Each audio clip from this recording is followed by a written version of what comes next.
Hello বন্ধুরা, welcome to my mini blog.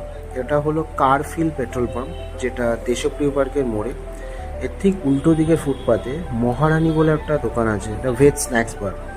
এটা বহু বছরের পুরনো দোকান, কিন্তু গরমকালে এটা একটা স্পেশালিটি আছে, এদের লাস্সি।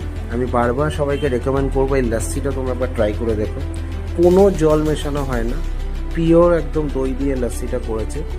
আর বরফও দেয় না, ওরা বেসিক্যালি এরকমভাবে তৈরি করে ফ্রিজে রেখে দেয়। যদি কেউ ঠান্ডা চাও তো ওরা জাস্ট ফ্রিজ থেকে বের করে দিয়ে দেবে, আর যারা নর্মাল চাও তারা ইনস্ট্যান্ট এরকম বানিয়ে দেবে।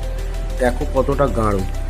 আর এর সাথে এক্সট্রা কিছু ইনগ্রিডিয়েন্টস দেয়, বাদাম, চেরি, কিশমিশ, এগুলো চাইলে নিতে পারো, নাও নিতে পারো। আর এছাড়া তোমরা যদি চাও তাহলে এর অন্য অন্য আইটেমগুলো ট্রাই করতে পারো, যেটা খুবই ভালো, বিখ্যাত ওই এলাকায়। সাদার্ন এভিনিউর মানে খুবই পুরনো একটা দোকান এটা। ওই এলাকায় যারা যারা থাকে এটা সকলেই জানে। তো সবাই ভালো থেকো, সাবধানে থেকো। ধন্যবাদ, নমস্কার।